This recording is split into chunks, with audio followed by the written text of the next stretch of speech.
Welcome, guys, back to the Grateful Living podcast. Today, I'm thankful to have Derrick Boateng with me today. Derrick is a former Division One soccer player for Boston College, and will speak about the value of gratitude. Derrick, thank you so much for joining us. Thank you for having me, sir. Of course, thankful to have you. So, take us back to the beginning. You know, where you grew up, what your family situation was like, and what type of kid you were. I grew up in Ghana. I was born and raised in Ghana. Um, I did not know who my father was.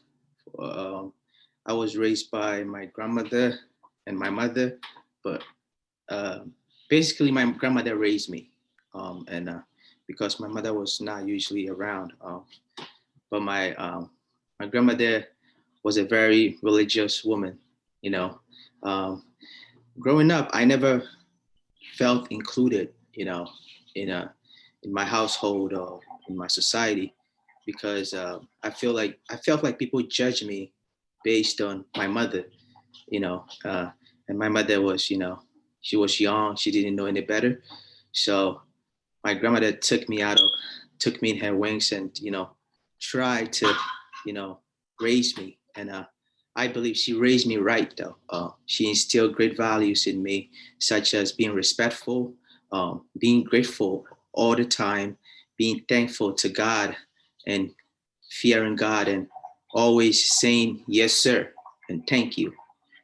She brought me to church every day. We wake up at 4 a.m., woke me up, we walk, like 10, 12 miles to church, but people always belittle me. People always said stuff like, you amount to nothing. You're just going to be like your mother. You're not going to do anything in this world.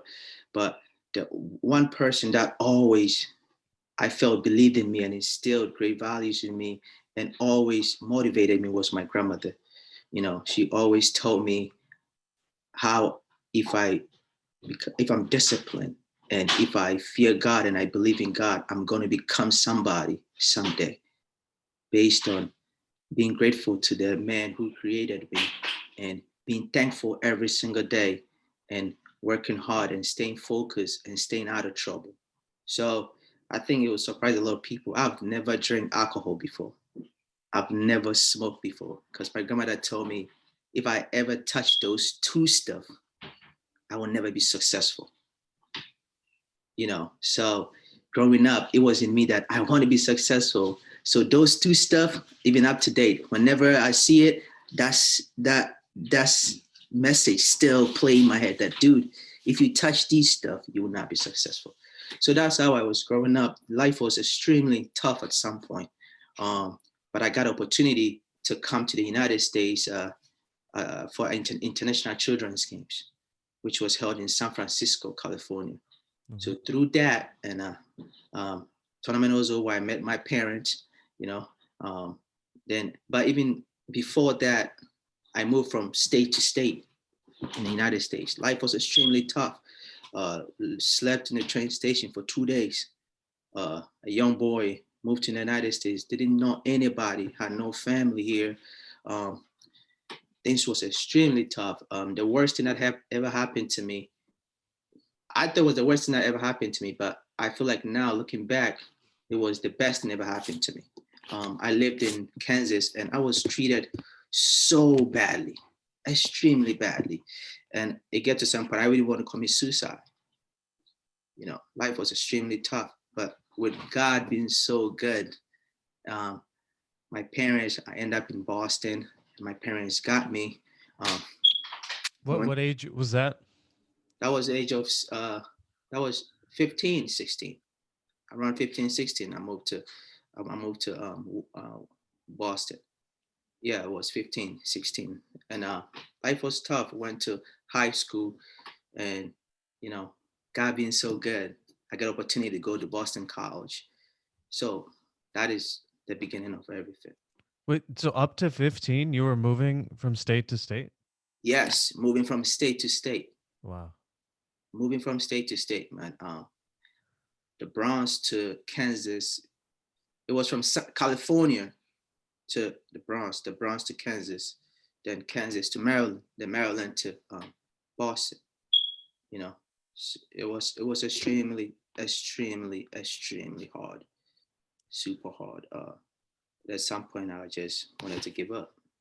You know, Yeah. but my grandmother always taught me, um, you going to America is a is it's a lot of opportunities, but believe me, there's somebody there that's gonna take care of you. You know, just trust God because God already uh, He places great resources at my disposal before I even get there. Because I believe in this that our end, God already knows our end before He starts us. You know, so I'm always hopeful that even if I'm in the worst situation, I know He's preparing me for something greater. What is your I'm curious, in terms of parental figures in your life, um, obviously as you look back on it, you didn't have a father, your mother was in and out, you're moving from state to state. Where did you get guidance from, from 0 to 15? I get guidance from my grandmother and um, and God. Um, you know, looking back, I always believe that whatever I'm weeping today, I did not sow it. I am weeping what the harvest that my grandmother sowed, all the goodness that she did. I am benefited from that.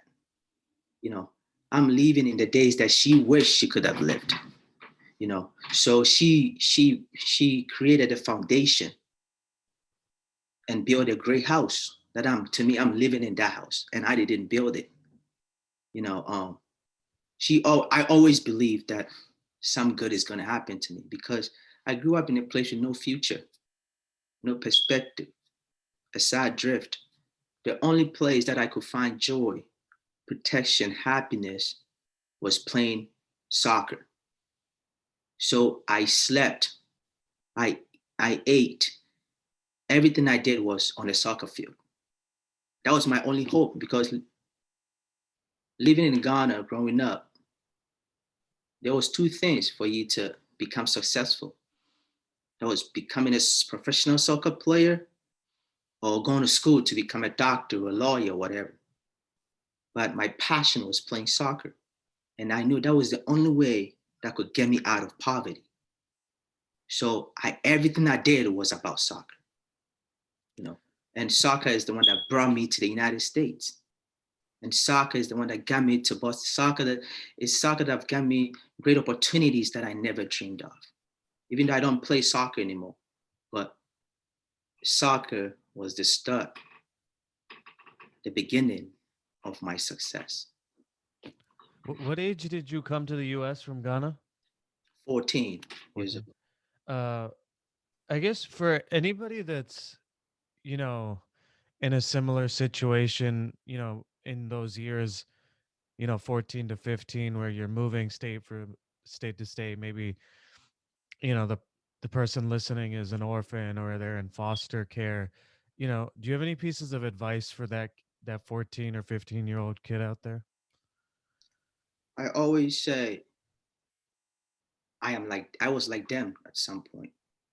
You know, I told you I slept in the train station for 2 days. I felt like an orphan, even though my mother is alive, my father was alive. You know, I am like them, and I always say they should always believe, and have faith in God. I believe in God, so I'm just going to talk about God. Hmm? Whatever they believe in, whether the universe, whatever they believe in, you have to believe in something because I believe that there is something above us that is beyond us that is taking care of us. And to me, God, you know, they, I heard it said that there's three things that makes a man's life work: wisdom, knowledge, understanding. Understanding is comprehension. Knowledge is information. And wisdom is application. You can get understanding, you can get the knowledge, but if you don't get the wisdom, things not going to work out for you because you have to apply everything that we do. That is why the scripture said, I don't know if you heard about King Solomon. They said he was the wisest man on the planet. The scripture said when God asked King Solomon, tell me anything you want, I'm going to give it to you. King Solomon told God, I need wisdom. Because King Solomon knew if he gets wisdom, everything comes with it. So I would tell a 14-year-old, a 15-year-old, a 16-year-old, 17-year-old, 18, 19, 20, from 12 going, whatever it is, you have to believe. You have to pray every single day and ask God to bless you with wisdom. And you ask God, you have to thank God ahead of time before you even get what you want. When I was going through all this, I was always praying, thank you, God, for touching great people's heart, for them to help me. You know, thank you for helping me get a home to live in.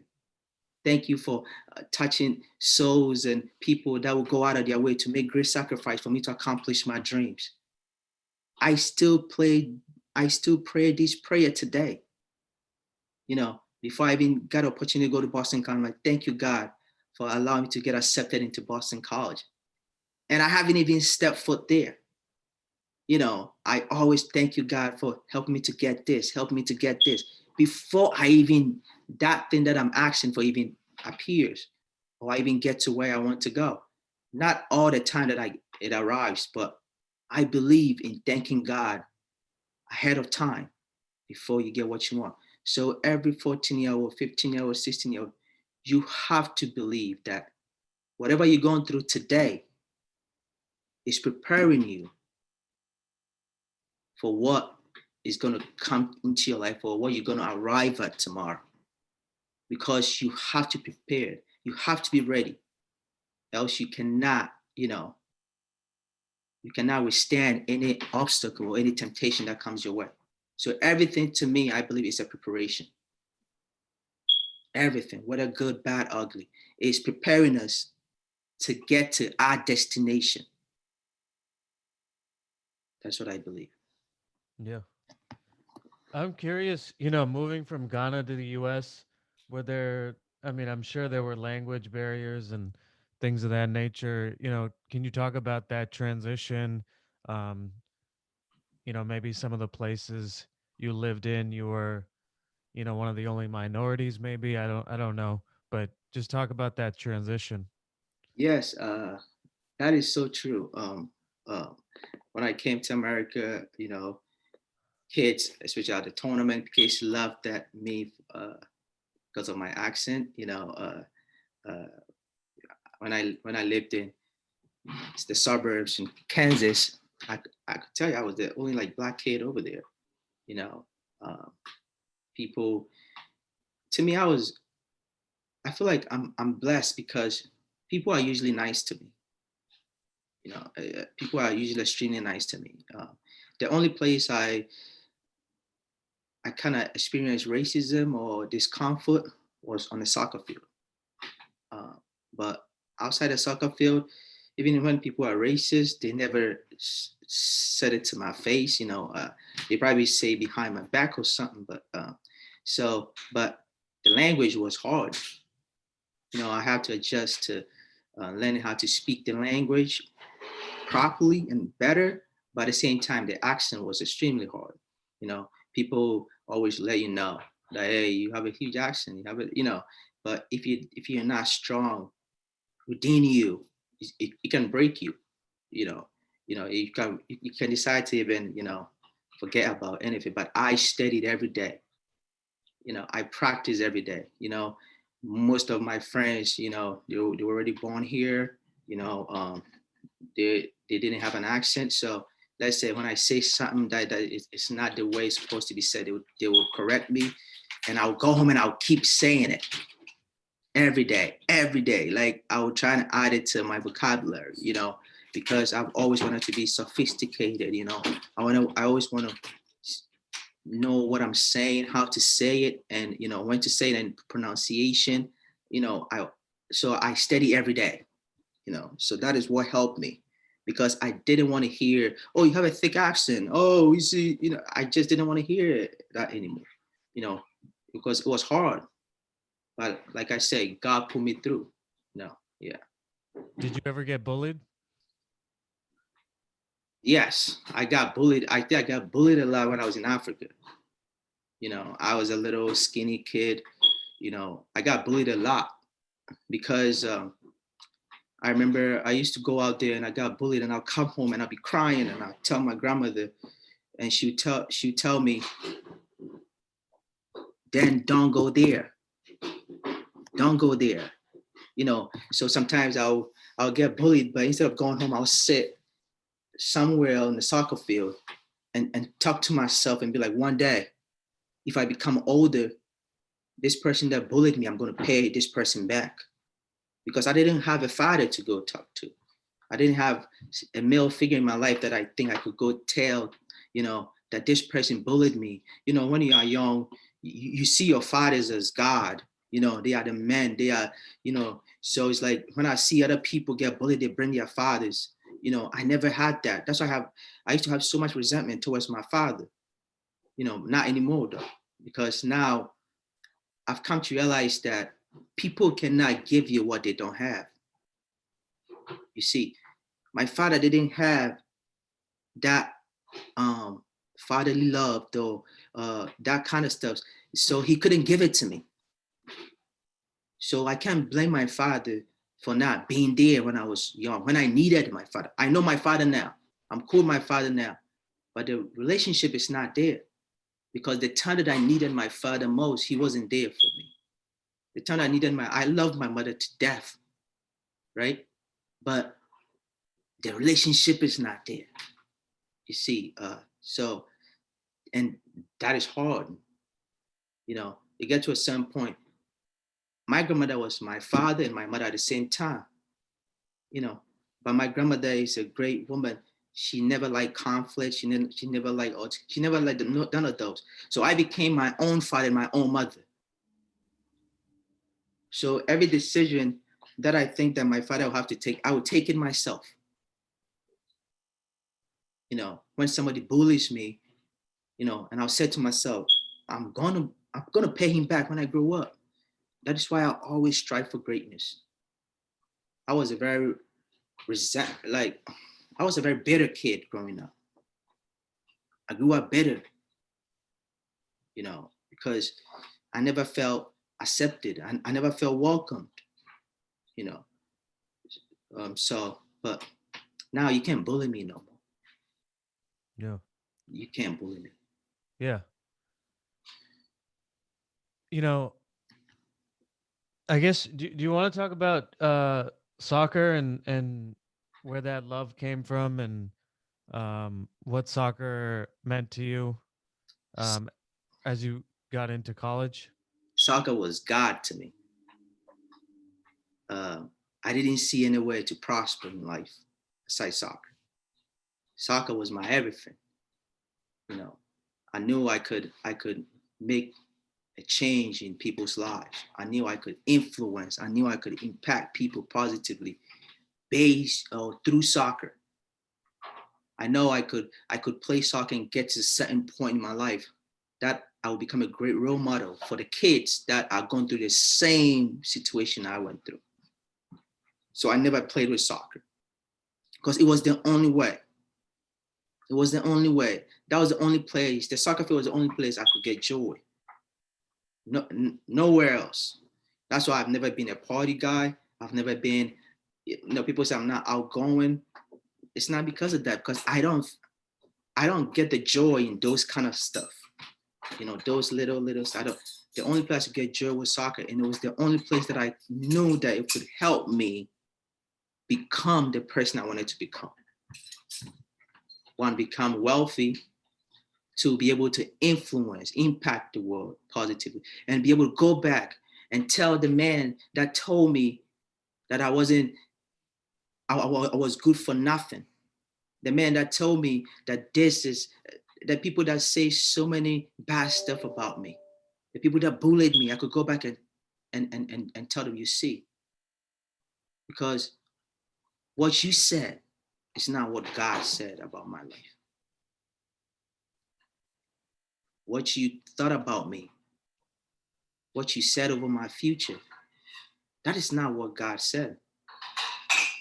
So soccer was my everything, and soccer, I am where I'm at today because of soccer. Yes, I don't play the game anymore, but I am where I'm at today.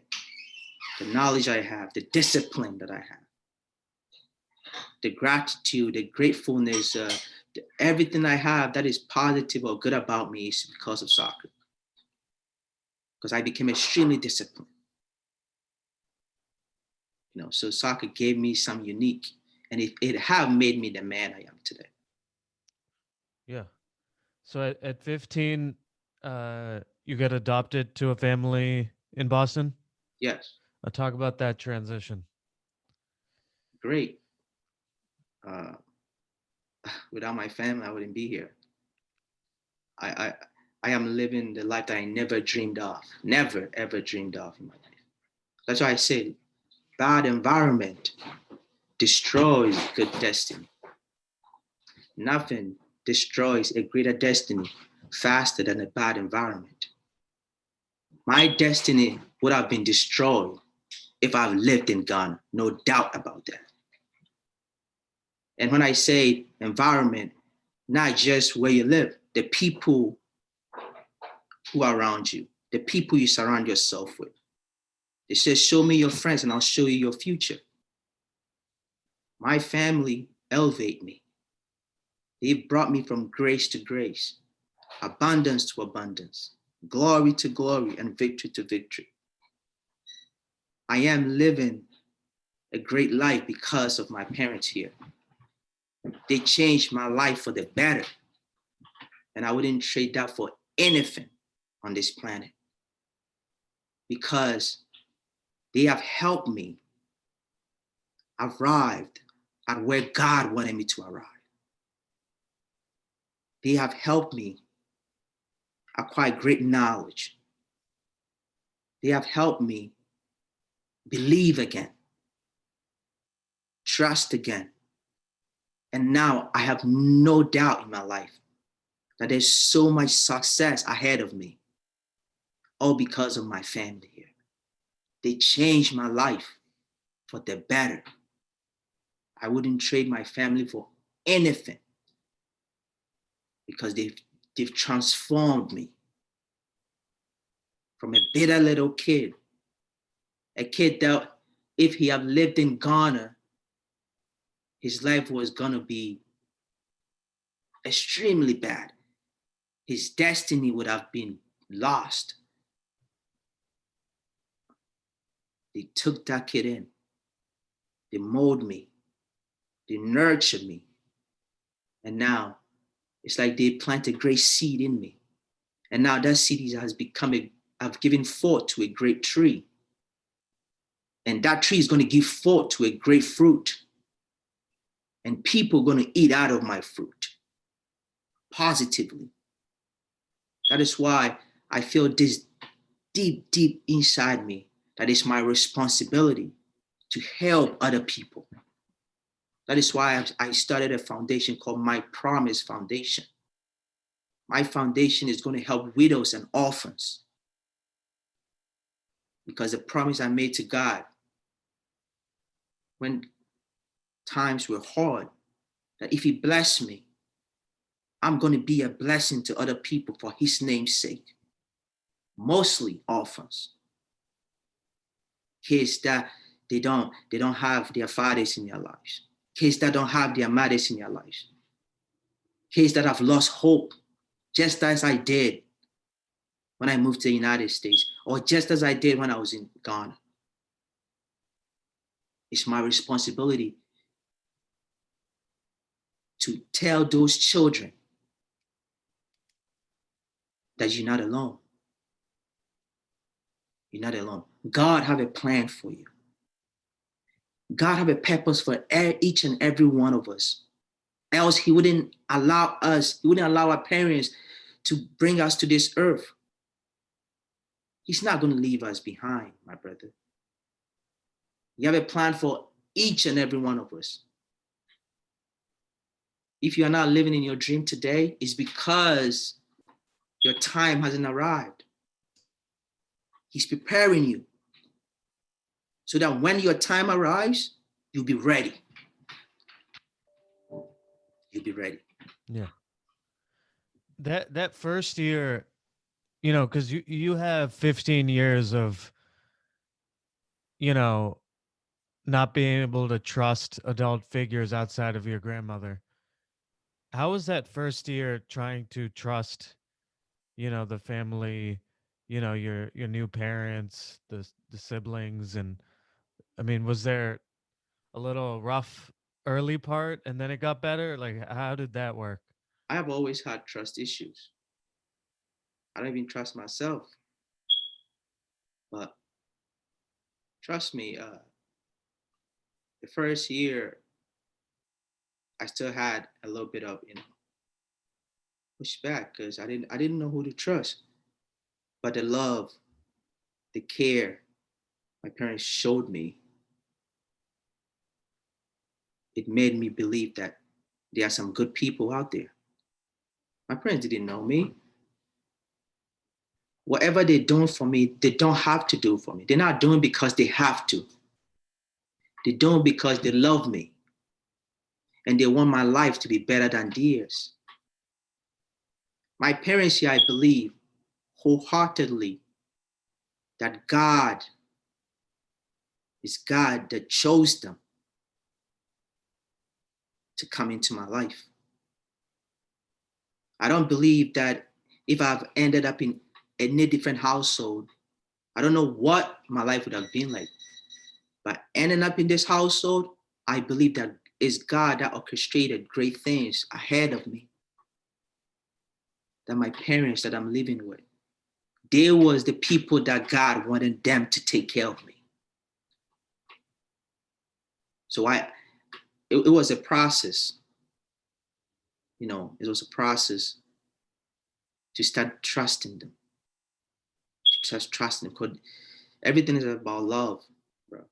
They show me love. They made me believe that they understand me and they hear for me. And they will go the extra mile to make great sacrifice for me to accomplish my dreams. And I believe that. That is why I end up trusting them.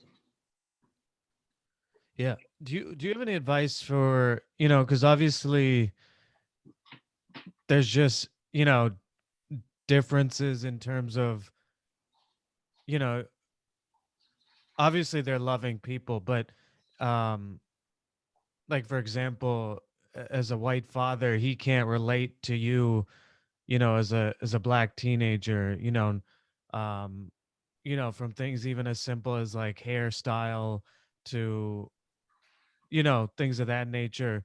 Do you have any pieces of advice for any um parents in similar situations adopting, maybe they're a white family adopting um an individual from, you know an African country, on making that transition um smooth or better? Yes, I would say love is not love until it's expressed. You have to express your love to people for them to believe that you really love them. It's not the person that tells you they love you because it's easy said than done.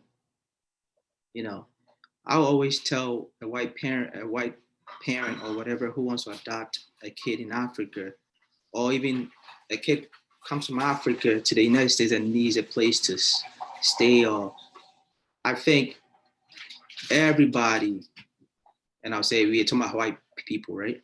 Every white parent should be willing to help an African kid, and not just an African kid, any kid that needs help, because you don't know who is going to help you tomorrow.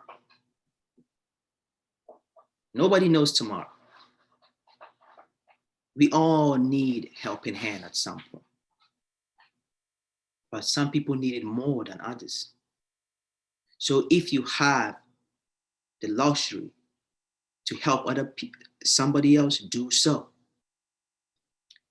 Don't do it with a mentality that they have to become someone so you get something out of it. Do it from the bottom of your heart, genuinely. Because Zig Ziglar once said, if you help other people get what they want, God is going to give you what you want. The scripture said, Jesus said, he who wants to be the greatest must first be a servant. So I would say all the white parents, they have to be serving the little children, quote unquote, the Black African kids who really needs their help, because we all need a helping hand. And trust me, even if that kid is not appreciative or do not remember what you did for them, trust me, I believe this, that God is going to bless you. Maybe you, the person that helping that kid, your children's children or your children will reap that generosity that you sow. Because everything that we do, I believe, is a seed that we sow. So if you sow a positive seed, it's going to give forth to positive tree. And that tree will give forth positive fruit. But if you sow a negative seed, if you don't help, someday you probably, if not you, maybe your child or your children or your great-grandchildren will need help. Nobody's going to help them because of the bad seed you sow.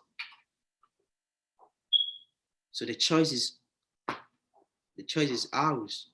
It's either we're going to sow a bad seed or sow a good seed. But whoever is above us, that is taking care of us, will pay you for what you put in. Do you remember the moment? Was there, I don't know if, was there a moment where you were like, I feel like a part of this family, where the trust came in? Yeah, I Like, think this is my mother, this is my father, this is my sister, and I'm not gonna ever question it again. was definite. I think I, I can't pinpoint the exact year, but as time went on, because love is not love until it's expressed, right?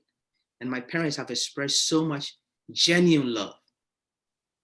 My parents go out of their way to make great sacrifices for me to accomplish my dreams. That is why I always tell people, you have to be appreciative. You have to show gratitude, because lack of thanks erodes loyalty. I repeat, lack of thanks erodes loyalty. If you don't appreciate people, if you don't give thanks to people, they will never go out of their way to make great sacrifice for you to accomplish your dreams. I am winning today because my parents helped me win. They helped pack my parachute. I didn't get here by myself. All along the way, people have been packing my parachute. Even before I was born, my grandmother, my mother, they was praying for me. And when my mother got pregnant, I got to the hospital, the doctors, the nurses, they took care of me. They was packing my parachute. And when I came to America, there's so many people, my coaches from Africa, my coaches here, my parents. So the moment I realized that I don't call my father here, I see him as my biological father, but he didn't give birth to me. That's how I see him. I see my mother here because they have changed my life for the better.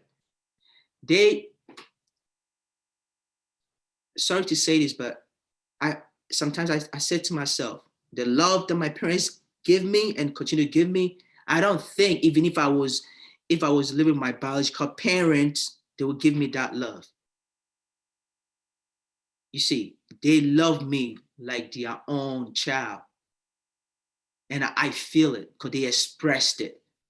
They don't have to say it. I know it because they've gone out of their way to do so many stuff for me. There's stuff that they wasn't supposed to do, but they've done it for me because they're not doing it because they have to. They're doing it because they love me and they want my life to be better than theirs. And I'm not supposed to pay them back. God is going to pay them back, and He is paying them back. Yeah. So at a certain point, obviously you start, I mean, working hard and get to a point where Division 1 schools are looking at you um as a soccer player. Can you talk about what you did in those high school years to get to that point? I work hard every day. I was disciplined every day. I was focused in high school. Yes, I was working hard when it came to books, but when it came to soccer, I didn't play. I practiced every single day, every single day. When I didn't have school, I would pick up the ball and go to the soccer field by myself, training every day, discipline, not drinking, not smoking, not partying, nothing. Just focus. I had a plan, and my plan was to go to one of the best colleges in the United States, Boston College. So I was extremely focused. That is what I did every day. Discipline. And I was hopeful. I was determined. I was ambitious because I know what I wanted my life to be. That's what I did every day. Discipline. Yeah. Without discipline, you can't do anything. You can't accomplish nothing. You have to be disciplined in order to accomplish your dreams and goals. Yeah. Talk to us about choosing Boston College and what was your time like there playing soccer? Like I said, Boston College to me was the best school in the whole wide world. I didn't know any school apart from Boston College. And the coach at that time, Coach Ed Kelly, he treated me like a son, even before I got there. So I was ready to go to war with him. I was ready to go to battle with him. When I was playing at BC, I wasn't playing for myself. I was playing for my coach. I was playing for my family back home. I was playing for the children who are going through the same thing I went through. So it wasn't about me anymore. It was bigger than myself. It was bigger than the man on the field, the young boy on the field, the teenager on the field. It was bigger than that. Is there any advice you would give to a student athlete today from your experience? Enjoy, enjoy. Whatever sports you play in college, enjoy. Because uh, an athlete career or an athlete time in college is very short. Enjoy every moment, every single moment. Work hard, work extremely hard. Have a purpose. Let it be bigger than you and represent the school the right way. But enjoy every single day because it passed by really, really quick. It goes by really quick. So enjoy every minute. So, like I say, they say that there's a saying that have a good time. Excuse me for my language. Don't be stupid. Yeah, have a good time, but don't be stupid. Yeah. You made a decision to go to Europe, Yes, sir. Portugal, Romania, and Germany, Yeah, among to pursue professional soccer.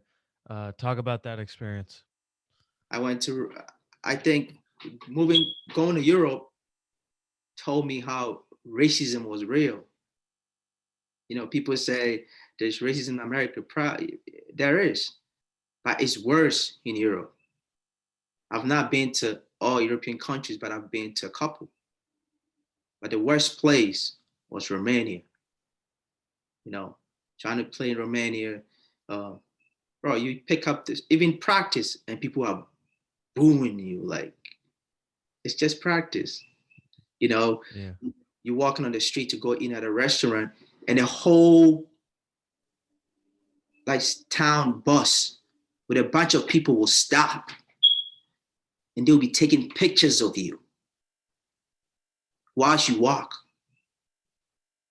like they've never seen a black person before. You'll be at a restaurant and you see so many school kids outside the restaurant because it's like they're looking through the mirror, the window, and they can see you and they're all standing there watching you. That was the worst thing ever happened to me. But it was another trial. It was another bridge that I needed to cross. It was preparing me mentally. So now with me, nothing moves me. And I really mean it, nothing. Racism, nothing. I'm just focused because I can't change who I am and I won't change who I am. This is what God made me. If God wanted to me to be a white person, he would have made me white. He made me black. He made me African, Ghanaian, because that is what God wanted me to become. And I am extremely proud of that. So I wouldn't change anything about my race. I love my country, Ghana. I love being black. I love being African because I know who I am. So Romania was tough. Germany was good, but it never went the way I planned it to be, or I wished it could have been. I got injured, but I always say, the good Lord didn't want me to become a professional soccer player. He just used soccer to get me where I'm at today. If God wanted me to be a professional soccer player, I would have become a professional soccer player. Whatever I'm at, whatever route I'm on today, that is where the good Lord wanted me to be. And I'm thankful for that. Yeah. You came back and um, finished up your college degree. Can you talk about that process? Did you, feel the self consciousness of being behind or things like that? I think I really think like the struggles of life and the experience that I have been through, stuff that I've encountered. I'm never, and I wouldn't say I'm never, but I am not. I don't feel like I'm behind or any of that. So you know what I'm saying. I feel like everything is planned for me by the one who created me. So before I used to think that, before I'm like, oh, I'm getting behind, I'm doing this, but now no, when I came back, I went to school, God being so good, I graduated 2019, you know, did my prereqs, God being so good, I'm gonna start pharmacy school in the fall, so everything is what the good Lord wanted, is what the good Lord wanted to happen, and it's happened. So now I leave everything to God and leave it to chance. I don't stress on nothing anymore. I'm just grateful that I have life, I have a good mind, I'm healthy, my daughter is healthy, my parents are healthy.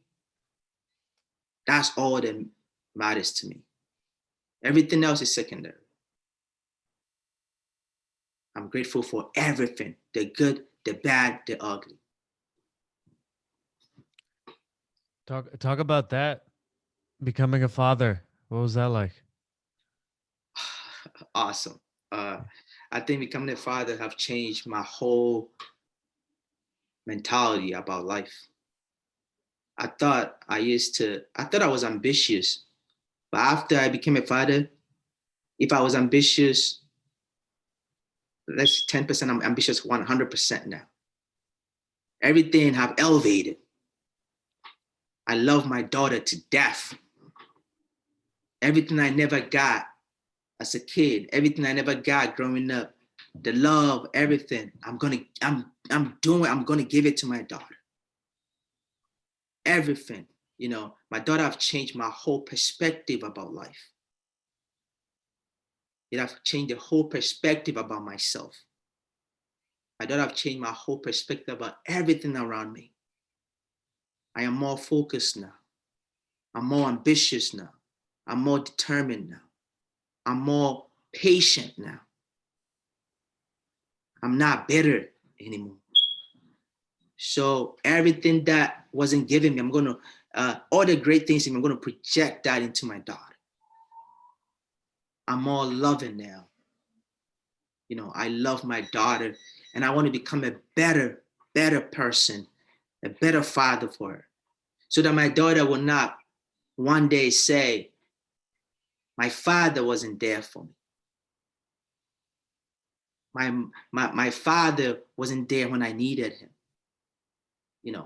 I'm gonna make sure I sow a great seed in my daughter, physically, mentally, emotionally, spiritually, financially, because children do not do what you tell them to do.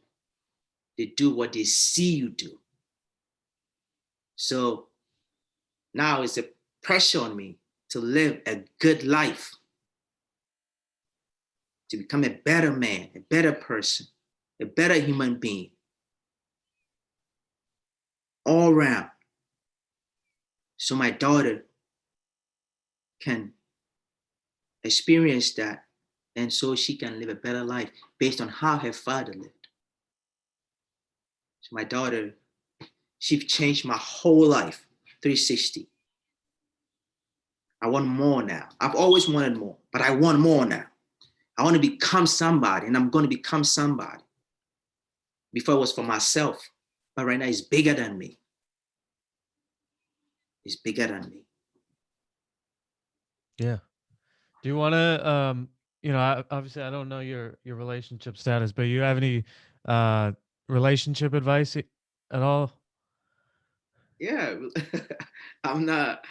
I would like to put a disclaimer that I'm not an expert or professional in all these stuff. I'm still working on my relationships, but I think what makes relationship works is trust. You got to trust each other and understand each other. And I feel like you don't have to impose stuff on your partner. If you study your partner and they don't present you with the qualities that you want in the person, then it's your decision to whether you're gonna stay around or you're gonna leave. Because we have to make allowances for people's weaknesses, though. We have to go out of our way to make allowances for people's weaknesses. We have to make sure we put our shoes in other people's shoes. We have to make sure we put our foot in other people's shoes, and we have to make sure that we try to understand each other, mostly where the other person is coming from. We have to try and understand where they're coming from, you know, and we should be less judgmental. You know, we have to always know that this person wasn't raised like me. This person don't come from where I come from. This person haven't experienced the kind of things that I experienced growing up. We have to ask questions. Did this person have a loving parents? Did this person have a loving grandmother, a loving father? What was their father in your life? We have to ask all these questions and try to understand why people are the way they are. You know. Yeah. So that is why it's trust. I think the biggest one is trust and understanding the person. Is there any advice you would give to a soon to be father on preparing for fatherhood? I would say just just try to try to be more loving emotionally. Emotionally. They say stick and stones may break my bones, but words don't hurt me. I think that is a lie. Words is powerful. Words, there are so many people that they're not living to their greatest potential because of the bad words that have been said over their lives. There are people that are not living their dreams because of some bad words that people have said over them. Because words can make a person become very insecure. Words can make a person not believe in themselves. So words are powerful. So as a father, like I'm very cautious of the words I say around my daughter. But I tell my daughter she's beautiful every day, every single day. She's smart. She's the smartest kid ever lived. She's intelligent. She's beautiful. She's healthy. I'm always positive about my daughter. So that's what I would tell a father, as soon to be a father. Always be positive, but express your love to your kid.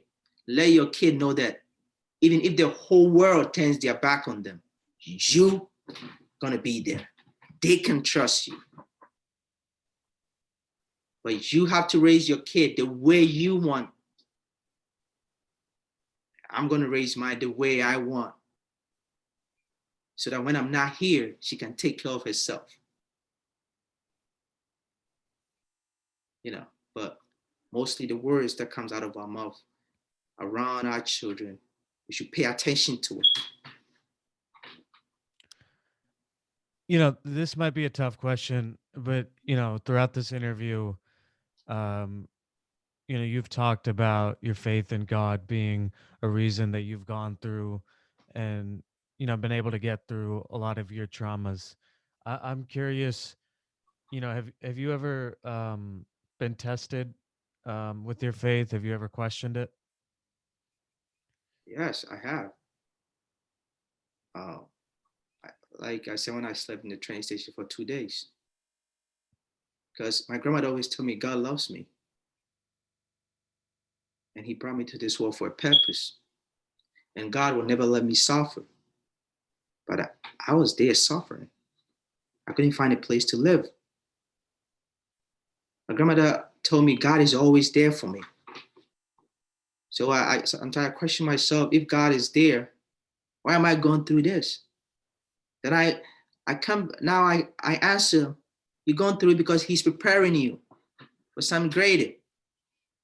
That's what I believe in. Whatever anybody else believes, that is here. But that's what I believe in. So now when I'm going through hard times, I call it's just a season. When I'm going through good times, I call it just a season. I don't question God anymore because He knows my end before He even started me. Just like a builder building a house. For a builder to build a house, he have to get a blueprint. So he knows the end of the house before he even put a foundation down. He knows where the master's bedroom is going to be, where the bathroom is going to be, where the couch is going to be. But that is on a piece of paper. So if God knows my end before He start me, why should I complain? The book of our lives, I believe, is finished. We are just reading through it. So whatever we do on this earth, only God knows what's going to happen to us the next hour. You and I don't know. That's what I believe in. If God wants something to happen to you outside your room, someone will prompt you, or somebody will call you. Something is going to happen that you're going to leave your house. That's what I believe. I have questioned Him, but I don't question Him anymore. I am dependent on God 1,000,000%. I'm not dependent on human beings because I believe not every man or woman can give you 100%. Not even your father and your mother.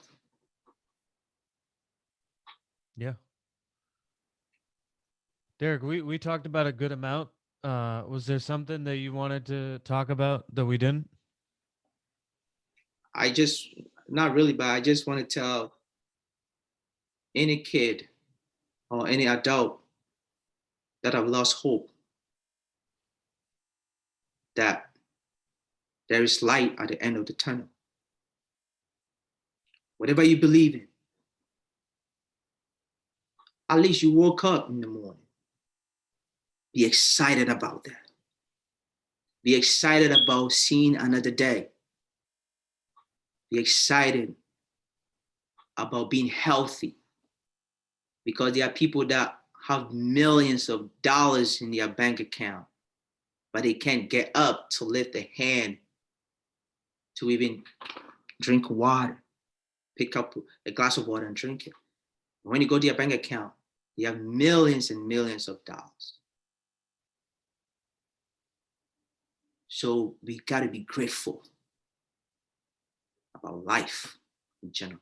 We got to be grateful about the people that goes out of their way to make great sacrifice for us to accomplish our dreams. Every single day, there's just three things that I do.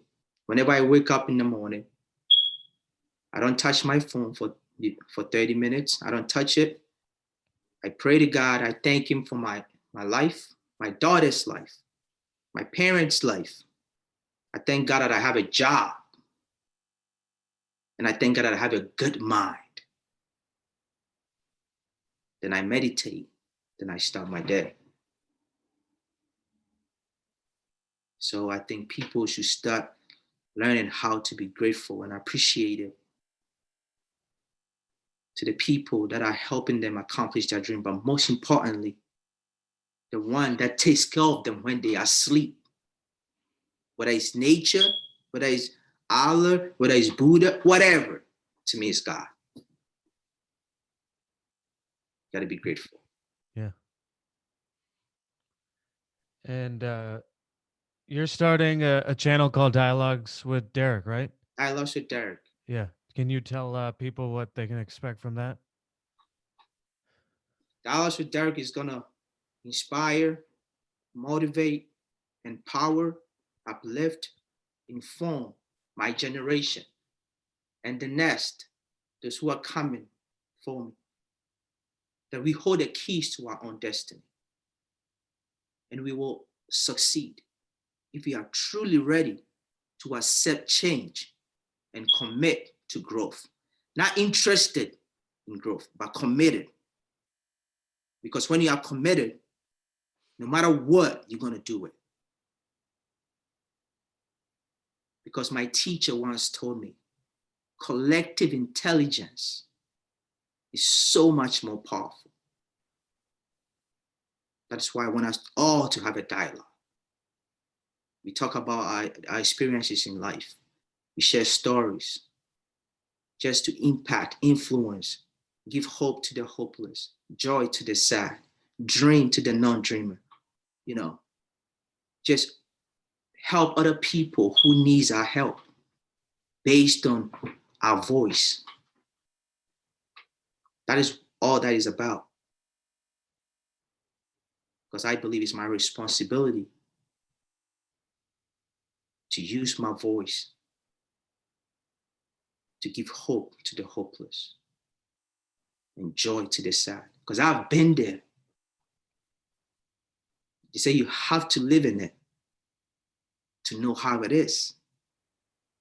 If you don't live in it, you can't come tell me you know how it is. That's why I always say, do not trust a salesman who did not use the product they're selling you. I have lived in it.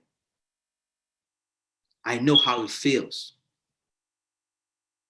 I have cried myself to sleep. I have been there. I'm still fighting. You live in America. You get to a restaurant, you go to a store, and people look at you different ways. I say life is a fight for territory. If you don't fight for your territory, you don't protect your territory. What you don't want, what you don't like would automatically take over. Then you have to live under somebody's rules because you live in their territory. That is what my dialogue with Derrick is about. Sounds good. Well, Derek, I just want to thank you and acknowledge you, man, for being on and sharing your story. It's very powerful, and um, to be where you've been, and to go through what you've been through, and to come out on the good side, and to be so, successful with being like a Division 1 soccer player and things of that nature, from all the trauma and hardships you've faced. That's awesome, and I can't wait to see the dialogues with Derek, and all the things that are coming um, in the future. Um, if people want to follow you on social media, how can they do that? You can follow me on Instagram, Derrick underscore blessed 10. You can follow me on Snapchat, D Boateng. You can follow me on Facebook, Derrick Boateng. Um, yes, that's Cool, all. And cool. yeah, and I would like to say this because I think we can author the course of our lives. One of my teachers, Jim Rohn, said, "Say we can author the course of our lives. 10 years from now, we all gonna arrive. My question is where? There's a probability that we arrived at a well-designed destination or an undesigned destination. But I promise you, and your audience and everyone who is going to listen to this is coming from a child who was raised in Africa, was raised in obscurity, a child who has faced so much hardship, who knows the good and the bad when it comes to poverty and living well. You don't want to arrive at an undesigned destination because you will end up doing stuff that you don't want to do, driving the car you don't want to drive, living in a place you don't want to live at, working at a place you don't want to work, and wearing the clothes you don't want to wear, all because you did not design a well designed destination. But I pray that we all arrive at a well designed destination, a place of productivity, a place that will make us feel good about ourselves, a place that will give us honor and respect, a place that will be able to influence other people that we cannot influence today. That is all that is what I wish for us all. May God bless us all. Yes, sir. Thank you again, Derek. Thank you, sir. Appreciate it.